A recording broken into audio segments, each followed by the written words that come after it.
अस्सलाम वालेकुम। हम उर्दू की बुक चांद की एक नज़्म देखने जा रहे हैं जो कि एक हम्द है। और हम्द क्या होती है? हम्द अल्लाह ताला की तारीफ़ में कही गई कोई नज़्म होती है।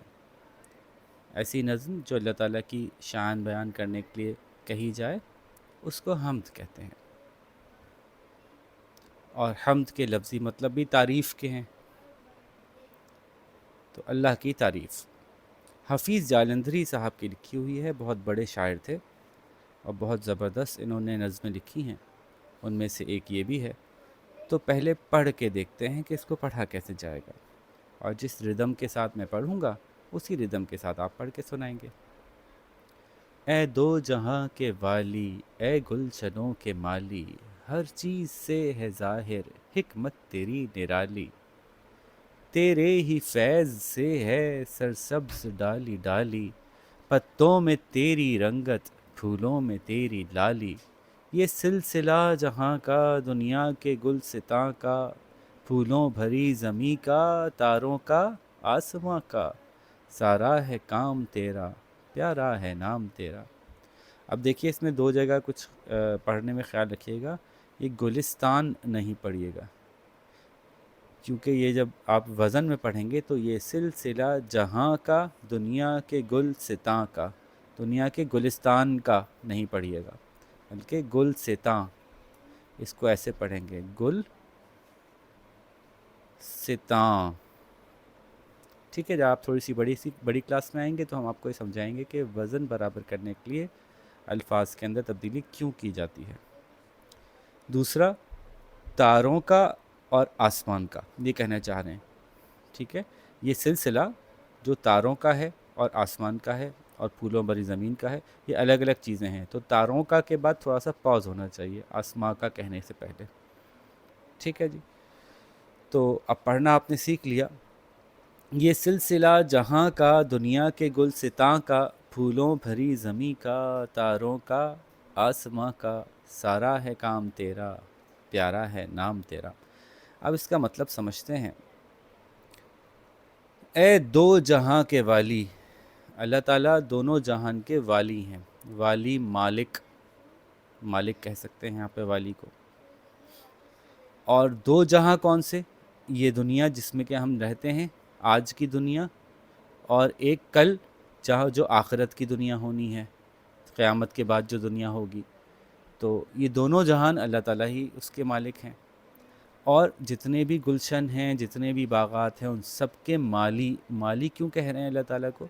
अब देखिए बहुत सी चीज़ें ऐसी इसमें आएंगी जो इंसानों के लिए इस्तेमाल की जाती हैं, लेकिन हम अल्लाह ताला की तारीफ़ करते हुए बाज़ औक़ात वो अल्फाज इस्तेमाल करते हैं, लेकिन वो मिसाल के तौर पर इस्तेमाल करते हैं। तो गुलशनों के माली से मुराद ये कि जितने भी बाग हैं वो अल्लाह ताला की वजह से ही सरसब्ज़ और हरे भरे हैं। तो एक तरह से अल्लाह ताला सबसे बड़े माली हुए उनके। ठीक है, हर चीज़ से है ज़ाहिर, किसी भी चीज़ को देख लो तो ज़ाहिर हो जाएगी, नज़र आने लगेगी कि हिकमत तेरी निराली, आपकी निराली हिकमत। निराली तो मतलब होता है यूनिक, सबसे मुख्तलिफ, सबसे ज़बरदस्त। ठीक है, अच्छाई की मद में यूनिक। ठीक है, बड़ा निराला रंग पहना है, बड़ा खूबसूरत, दूसरों से मुख्तलिफ रंग पहना है, तो बड़ी निराली हिकमत है। अब हिकमत क्या है? हिकमत कहते हैं समझदारी को। तो हर चीज़ को देख के अंदाज़ा होता है कि अल्लाह ताला की हिकमत है, कितनी समझ है अल्लाह ताला की, कितने ज़बरदस्त तरीक़े से बनाई हैं चीज़ें।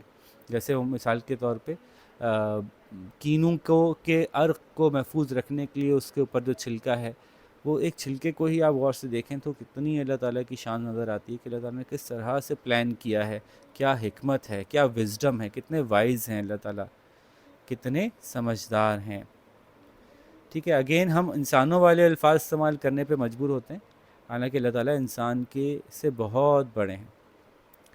तेरे ही फैज़ से है सरसब्ज डाली डाली, ये वही वाली बात आ गई गुलशन के माली वाली, कि आप ही के फ़ज़ल से, आप ही की अता से, आपने जो दिया, दुनिया को पानी दिया, दुनिया को अर्थ की मिट्टी के अंदर जान डाली जिसमें से के पौधे निकल सकते हैं, आप ही की वजह से ये जो डाली डाली यानी शाख शाख है, यानी सारे पौधे जो हैं वो हरे भरे हैं, वरना ये हरे भरे ना होते।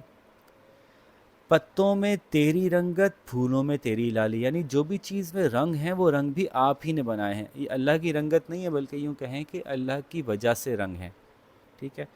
اور یہ سلسلہ جہاں کا، یہ سارے سلسلے جتنی بھی چیزیں ہمیں اپنے آس پاس نظر آتی ہیں، چاہے دنیا کی ہوں، دنیا کے گلستان کی ہوں، یعنی دنیا کے باغات کی ہوں. اب دنیا کے باغات کا ذکر ایسے بھی کر رہے ہیں کہ یہ سلسلہ جہاں کا، دنیا کے گلستاں کا، تو دنیا کے باغات کی بات بھی ہو سکتی ہے، اور یوں بھی کہہ سکتے ہیں کہ دنیا میں جو کچھ بھی اچھا ہو رہا ہے، اچھی چیزوں کو بھی، اچھی جگہوں کو، اچھے موقعوں کو بھی گلستان کہا جا سکتا ہے.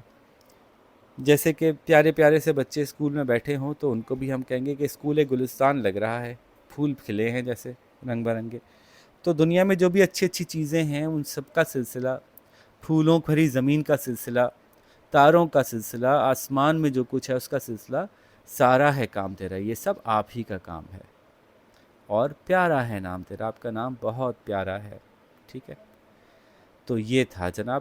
اب اگر آپ کہیے کہ اس نظم میں کیا ہوا، تو ہم کہیں گے کہ اس نظم میں حفیظ جالندھری نے بہت خوبصورتی سے اللہ تعالیٰ کی تعریف کی کہ اللہ تعالیٰ نے کتنی خوبصورت دنیا بنائی، اور دنیا کی ہر خوبصورتی سے اللہ تعالیٰ کی حکمت نظر آتی ہے، اور اللہ تعالیٰ کا فضل نظر آتا ہے. دنیا کی ہر خوبصورتی میں، ہر اچھی چیز میں اللہ تعالیٰ کی حکمت اور اللہ تعالیٰ کا فضل نظر آتا ہے، اور اللہ تعالیٰ بہت پیارے ہیں. یہ ہو گیا اس نظم کا مرکزی خیال.